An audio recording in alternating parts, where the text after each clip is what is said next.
Bayangkan sebuah ruangan penuh teriakan, bukan karena perang, bukan karena bencana, melainkan karena angka-angka yang naik dan turun di layar, yang dalam hitungan detik bisa mengubah seseorang menjadi kaya, atau menghapus seluruh tabungan hidupnya dalam sekejap.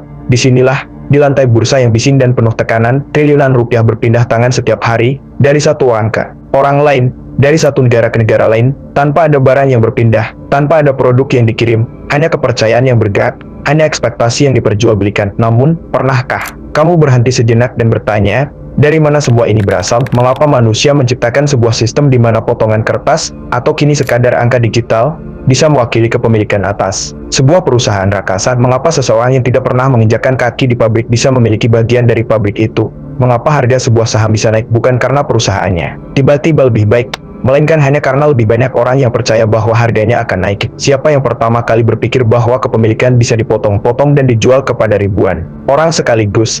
Dan mengapa sistem yang terasa begitu abstrak ini justru menjadi tulang punggung dari seluruh ekonomi modern?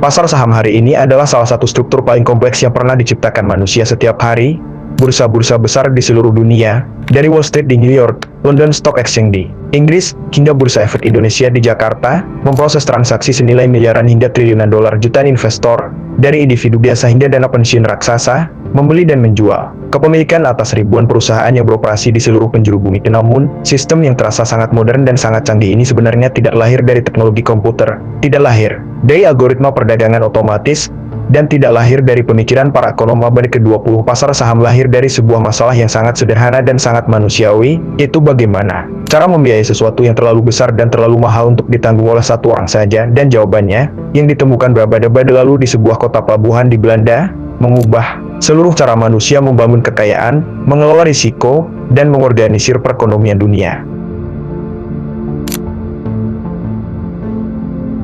Namun, ini tidak dimulai di gedung bursa yang megah. Untuk memahami mengapa pasar saham bisa ada, kita harus kembali jauh ke belakang, ke abad ke-17, ke sebuah era di mana dunia masih diukur dengan kapal-kapal layar yang berlayar ke cakrawala yang tidak diketahui ujungnya. Pada masa itu, perdagangan jarak jauh adalah bisnis yang sangat menggiurkan sekaligus sangat mematikan. Kapal yang berhasil kembali dari Asia atau Amerika membawa rempah-rempah, sutra, dan komoditas berharga yang bisa menghasilkan keuntungan ratusan persen dalam satu pelayaran. Namun, risiko yang harus ditanggung tidak kalah besarnya. Badai, bajak laut, penyakit, dan karang tersembunyi bisa menghancurkan seluruh muatan, atau bahkan seluruh kapal beserta awaknya. Dalam sekejap, satu pelayaran bisa membutuhkan dana yang sangat besar, jauh melampaui kemampuan satu pedagang atau satu keluarga kaya sekalipun. Disinilah muncul sebuah pertanyaan yang kemudian mengubah sejarah. Bagaimana jika risiko yang terlalu besar untuk ditanggung satu orang itu dibagi-bagi kepada banyak orang? Dan bagaimana jika keuntungan yang dihasilkan kemudian dibagi secara proporsional kepada semua yang ikut menanggung risiko tersebut? Ide ini terdengar sederhana, namun implikasinya sangat besar dan sangat jauh jangkauannya.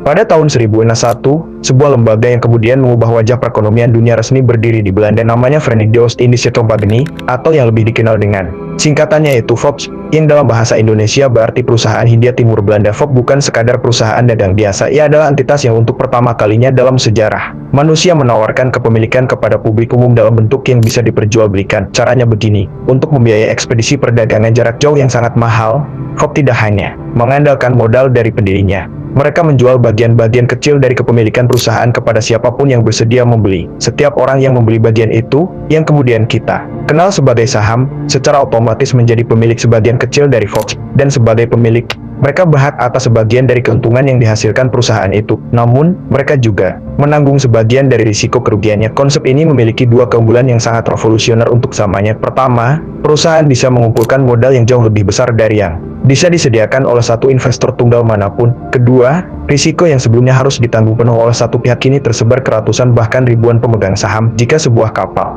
tenggelam, tidak ada satu orang pun yang bangkrut total, kerugiannya dibagi, dan kehidupan bisa terus berjalan. Namun, ada satu inovasi lagi yang membuat VOBS benar-benar berbeda dari sekadar persekutuan dagang biasa. Saham-saham itu bisa diperjualbelikan, artinya, jika seseorang yang membeli saham VOBS tiba-tiba membutuhkan uangnya kembali, dia tidak perlu menunggu sampai perusahaan dibubarkan, dia bisa menjual sahamnya kepada orang lain yang ingin membelinya. Dan disinilah benih pertama dari apa yang kita kenal sebagai pasar saham mulai tumbuh. Pada tahun 1602, kota Amsterdam menjadi saksi dari sesuatu yang belum pernah terjadi sebelumnya dalam sejarah manusia, di sebuah jembatan yang kemudian menjadi legendaris. Para pembeli dan penjual saham FOB mulai bertemu secara teratur untuk melakukan transaksi. Tidak ada gedung resmi, tidak ada aturan formal yang ketat, hanya orang-orang yang datang dengan harga di kepala mereka dan keinginan untuk membeli atau menjual kepemilikan atas sebuah perusahaan yang kapal-kapalnya sedang berlayar di lautan yang jauh. Inilah cikal bakal bursa efek pertama di dunia, Amsterdam Stock Exchange, atau Amsterdam Beurs, yang secara resmi menjadi institusi keuangan pertama yang memfasilitasi perdagangan saham secara terorganisir, dan fenomena yang kemudian muncul dari lantai perdagangan pertama ini sangat menarik. Harga saham FOB tidak hanya ditentukan oleh kinerja perusahaan yang sebenarnya, ia juga bergerak berdasarkan rumor, ekspektasi, dan emosi para pedagang yang bertransaksi setiap harinya. Ketika berita datang bahwa armada kapal FOB berhasil tiba dengan selamat dari Asia membawa muatan rempah-rempah yang berlimpah, harga saham naik. Ketika berita tentang badai besar atau serangan bajak laut tersebar, harga saham turun. Dan yang paling mengejutkan para pengamat pada masa itu adalah bahwa harga saham kadang bergerak bahkan sebelum berita itu benar-benar dikonfirmasi, hanya berdasarkan spekulasi dan antisipasi dari para pedagang yang paling cepat mendapatkan informasi. Dari sini, pola yang sama terus berulang selama berabad-abad. Berikutnya, bursa efek muncul di London pada akhir abad ke-17, ketika para pedagang dan pialang mulai berkumpul secara teratur di kedai kopi Jonathan's Coffee House di kota London untuk memperdagangkan saham dan obligasi. Kedai kopi itu pada tahun 1713 secara resmi berubah menjadi London Stock Exchange, yang hingga hari ini masih menjadi salah satu bursa terbesar dan paling berpengaruh di dunia. Dan kemudian pada tahun 1782, di sebuah jalan sempit bernama Wall Street di kota New York yang masih muda, sekelompok pedagang dan pialang menandatangani apa yang kemudian dikenal sebagai Button Woods Agreement, sebuah kesepakatan informal yang menetapkan aturan dasar untuk perdagangan saham di Amerika. Dari kesepakatan sederhana di bawah pohon kenari itu lahirlah New York Stock Exchange, yang kemudian berkembang menjadi bursa saham terbesar di dunia dengan nilai pasar yang mencapai lebih dari 30 triliun dolar di abad ke-21. Pertanyaannya kemudian bukan lagi tentang dari mana pasar saham berasal. Pertanyaannya adalah mengapa sistem ini begitu bertahan, begitu berkembang, dan begitu menjadi pusat dari seluruh perekonomian modern. Dan jawabannya terletak pada sesuatu yang jauh lebih dalam dari sekadar mekanisme jual beli. Pasar saham pada dasarnya adalah sebuah mesin pengalokasian modal yang memungkinkan uang yang menganggur di tangan ribuan orang yang berbeda untuk dikumpulkan dan diarahkan ke perusahaan-perusahaan yang paling membutuhkannya dan yang dianggap paling mampu menggunakannya secara produktif. Tanpa pasar saham, sebuah perusahaan yang ingin membangun pabrik baru harus meminjam dari bank dengan bunga yang tinggi dan persyaratan yang ketat. Dengan pasar saham, perusahaan itu bisa menjual sebagian kepemilikannya kepada publik dan mendapatkan modal yang dibutuhkan tanpa harus membayar bunga.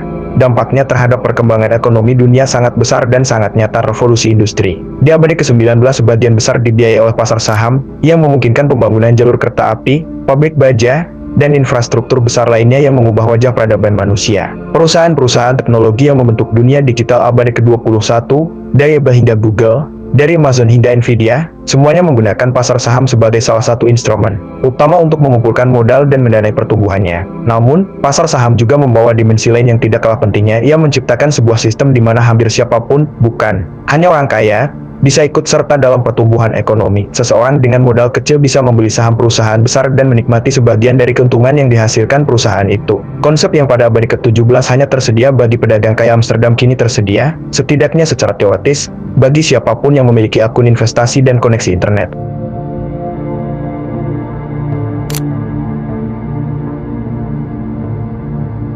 Namun, ada lapisan yang lebih dalam yang perlu dipahami untuk benar-benar mengerti mengapa pasar saham bisa menjadi sistem yang sepenting ini.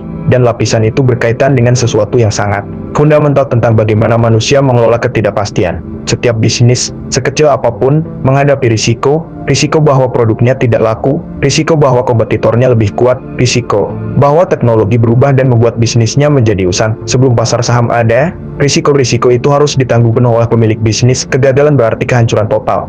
Dan karena risiko itu terlalu besar, banyak bisnis yang berpotensi besar tidak pernah dimulai, karena tidak ada yang berani menanggung risikonya sendirian. Pasar saham mengubah persamaan itu secara fundamental. Dengan menyebarkan kepemilikan dan risiko ke banyak pihak, ia memungkinkan proyek-proyek yang terlalu besar dan terlalu berisiko untuk satu orang bisa terwujud.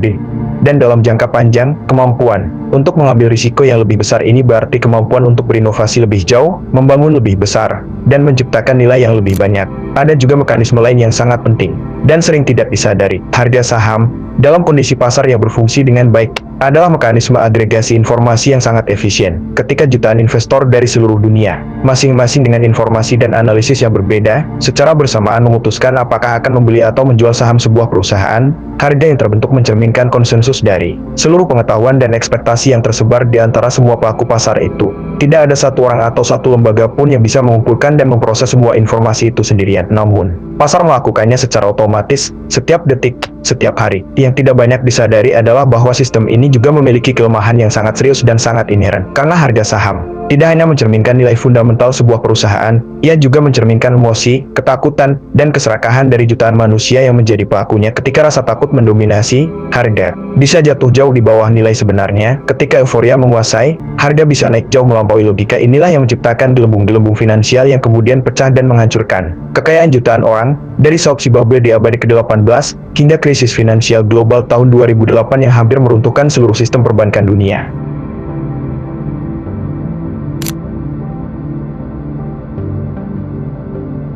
Pada akhirnya, pasar saham adalah salah satu penemuan paling ambisius dan paling kompleks dalam sejarah peradaban manusia. Ia lahir dari kebutuhan yang sangat sederhana, yaitu cara untuk membiayai kapal yang terlalu mahal dan terlalu berisiko untuk dimiliki satu orang. Namun, dari kebutuhan sederhana itu berkembang sebuah sistem yang kini menopang hampir seluruh aktivitas ekonomi global, dari pembangunan infrastruktur hingga pendanaan riset teknologi yang mengubah dunia. Sistem ini bukan tanpa cacat. Ia bisa menciptakan ilusi kekayaan yang kemudian hancur dalam sekejap. Ia bisa memperkuat ketidaksetaraan ketika hanya sebagian kecil dari masyarakat yang benar-benar memiliki akses dan pengetahuan untuk berpartisipasi secara efektif, dan ia bisa menjadi sarana spekulasi massal yang menggerakkan triliunan dolar bukan berdasarkan nilai nyata, melainkan berdasarkan psikologi kolektif yang kadang sangat jauh dari rasionalitas. Namun, terlepas dari semua kelemahannya, pasar saham tetap berdiri, tetap beroperasi, tetap menjadi pusat dari sistem ekonomi yang menghidupi miliaran manusia di seluruh dunia. Karena pada intinya, ia menjawab sebuah pertanyaan yang tidak pernah berhenti relevan sepanjang sejarah manusia. Bagaimana cara kita membangun sesuatu yang lebih besar dari kemampuan satu orang saja?